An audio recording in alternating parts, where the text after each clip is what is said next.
Hey everyone, welcome back to Count Me In. Thanks for coming back and listening to some new accounting and finance perspectives. If you're enjoying these learnings and don't want to miss out on future episodes, please be sure to subscribe, download, rate, and review. Now this week, our episode puts a slight twist on some of the recent conversations we've had as we begin to talk about using data analytics for fraud prevention. Mitch, not many people better to talk to about fraud and forensics in accounting than Danielle Supkis Cheek. What kind of insight did she have to offer? Well, as you said, many of our recent episodes have talked about the data transformation happening in accounting, but today's conversation is going to cover how to build a data analytics program for fraud prevention. Danielle is a director at PKF Texas and serves as a part-time faculty member at Rice University in the Jones Graduate School of Business. She is a certified public accountant, certified fraud examiner, and a certified valuation analyst, as she also serves as the chair for the PCPS Technical Issues Committee with AICPA. 5 times she was named to the 40 Under 40 by the CPA Practice Advisor, and she was recognized 4 times as one of the most powerful women in accounting by CPA Practice Advisor and AICPA.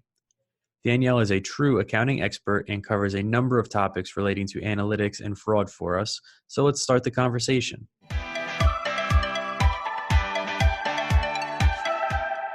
Data analytics has been a hot topic in accounting, but are companies jumping into data analytics too quickly, in your opinion? What should they be aware of and make sure they do first? I actually think it's the opposite. I don't think they're jumping in fast enough. You can actually do a data analytics program fairly cheaply. And also, if you overly invest on the front end before you really understand what you have, it's going to be a very costly process and you have a risk of a lot of sunk costs. So I actually think people should take a page out of the agile project management methodology and kind of jump first, figure out what they have, and then start fine tuning. As well as there's actually a fair amount of learning about your data as you start getting into a program. And since the software has become so cheap, it's usually a fairly easy initial investment to figure out what you have. So then how do you begin even thinking about what needs to go into this program? How do you build an efficient data analytics program? I would say you kind of start at a couple different places. One, of course, you have to inventory your data and figure out what you have. Sometimes, it's just a matter of, let's see if I can get an export out of my system just so I can start seeing what the data is. Clearly, if you have access to a data dictionary, which is kind of a summary of all the different fields of data behind a system and what it actually means, that's really, best practice and really helpful. It saves a lot of heartache and grief. But a lot of times it's inventory what you have. Sometimes it's as simple as, let's start in Excel, let's move on to some of the bigger packages. These days, Tableau is so relatively cheap. Power BI is coming with your 365 implementation.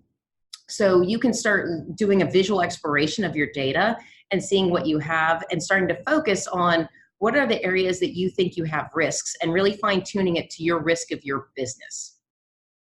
Let's talk about that risk a little bit more. Now, I know you've referenced in previous conversations with me something about a fraud tree and some of the common risks that you can help identify around your business. So what are some of the examples of fraud that you've seen that maybe, could have been prevented or avoided if there was an effective data analytics program in place? Yeah, so the risks of your business really do come with whatever is your industry as well as how you operate. And a lot of companies have a hard time identifying, particularly fraud risks of, it could never happen to me. And the cost of fraud is so high. So what you end up doing is you can use the Association of Certified Fraud Examiners fraud classification tree. And what they do is they take 3 major classes of fraud, which is the fraudulent financial statements, so just fudging the numbers in effect, misappropriation of assets, that's kind of all your thefts of cash, thefts of inventory, expense report type frauds, payroll frauds, and classify all those, as well as they have a corruption tree. And so it's really useful to actually take this, it actually looks like a little flowchart tree diagram and in 3 different branches and go through each little box and say, how could this happen to my company? How would the data show this? Because one of the things that your financial statement data is always going to be what's getting manipulated when you're trying to cover up a fraud. But what you can find is some operational data, hopefully, that, you can hide the numbers potentially if you cover it up, but how do you hide that behavior that's happening operationally to cover it up? And that's much more difficult. So starting to use the fraud tree, classification tree that was mainly an academic exercise that ACFE put together, and use that as your starting place of what are my risks to my organization for fraud. What are some of the other, fraud prevention practices that you could recommend in addition to just kind of looking at the risks, the financial data, the operational data? What else do you see organizations doing to try and prevent this, illegal activity? Yeah. So I would say the absolute number one best way, and ACFE agrees with me, is having a whistleblower hotline or a reporting hotline of some sort. The hotlines are so cost effective these days. You get one of these third party systems. By the way, if anyone listening happens to be a nonprofit, they usually give nonprofits discounts. And you can get a fair amount of information on those, even if they charge by the minute for somebody leaving a tip for you, because most fraud is discovered by tip. Even if it's not actually fraud and it's just some kind of waste or abuse, that is really valuable information. And even if it's like $1 a minute, that's still far less than any 1 hour of investigative work from somebody like me or my colleagues. So putting that in place gives you a lead, and it gives especially if you're a nonprofit, you get to use your 990 checklist item. But for everybody else, it also gives you the ability to get that information, have that corporate culture of reporting, and that we're trying to do everything very openly and transparently. And when there is a problem, there's a resource for people to go to. And that's really helpful because you can get that data faster and have some place to go first. And then right after that is that data analytics. A proactive data monitoring program is actually the number 2 way, with surprise audits, actually.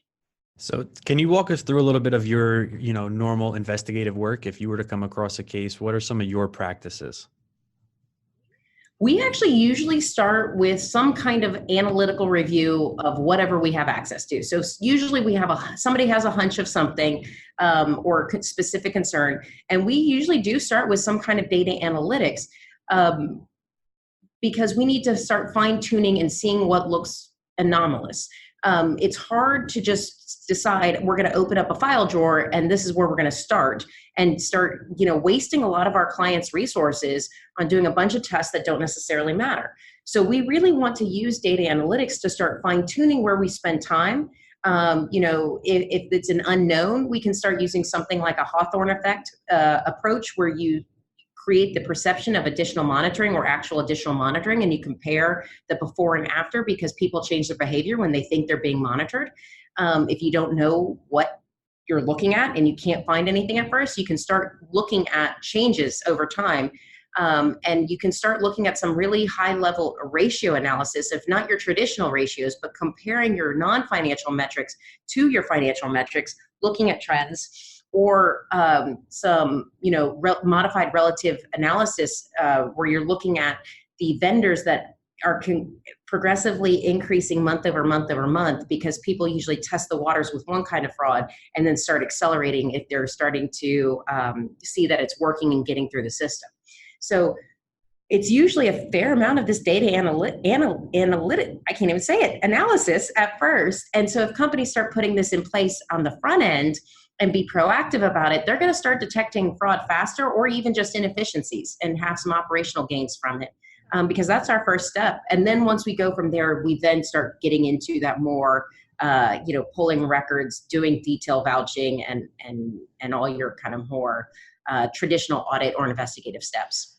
To avoid these, added costs by bringing in some kind of investigation like you just discussed, what are some of the costs of doing a program internally for an organization? What can an organization do, to put some things aside and make sure that this added cost doesn't actually ever appear? Yeah, I would say, the software cost is actually not the primary cost. Usually it's going to be the opportunity cost of somebody's time, or if you have to bring in somebody because you don't have the expertise in-house. But if you have somebody that's kind of that gung-ho analyst type mindset and they're the Excel whiz, a lot of times just giving them some resources, the software as well as some training. The training actually usually ends up being more than the software, but a lot of the softwares are becoming very self-service, very easy, lots of YouTube videos or training resources from the software vendors. And the software has not become the driver of the cost. It's the opportunity cost of the time and place. And if you have to, provide specific resources, and if your IT team needs to get involved, or you need to bring in somebody from IT, once you start doing some of these dynamic connectors where you're pulling real live data into dashboard style analytics versus kind of more historical looking, I get an export of my system and then start looking at high level analysis. But you start comparing this, even one FTE salary to the cost of fraud. So the ACFE estimates every other year what the cost of fraud is. For big businesses, the median loss is $100,000. For small businesses, it actually doubles to about $200,000. And then if you actually are the victim of fraud, many times you're the perpetrator of fraud additionally, because you were defrauded, and you can get fined. You can actually have some violations like related to Foreign Corrupt Practices Act that come with criminal repercussions. So when you're talking about, $1,000 or less for a software license, Tableau is like $840, I think right now, per user. Power BI is coming for free with most 365 subscriptions. And a lot of companies are doing their Office 365 migrations. That's not, the software is not it. It's the time that takes to actually start digging into it. But a lot of companies already have people that enjoy this kind of work. And if they allow them to proceed with this, they can usually find some good nuggets. Now, I usually wrap up our conversations by, asking something about the future. And I've seen in a recent interview or a question that you answered where you're very cautious in identifying what the future holds when it comes to data analytics because of technology. But I'm going to ask you anyway, when it comes to fraud prevention, what do you see? Maybe it's the near future. How do you see data analytics helping fraud prevention even more? I mean, it's a tough question, because as you said, I tend not to answer something like that because I don't have the magic 8 ball. I don't have the crystal ball of what's going to happen in the future. And things are changing so fast that I can't even begin to comprehend where we're going to be in 5-10 years. But near future, I can take a guess at that. I think what's going to end up happening is the change in GL systems, like operating accounting systems.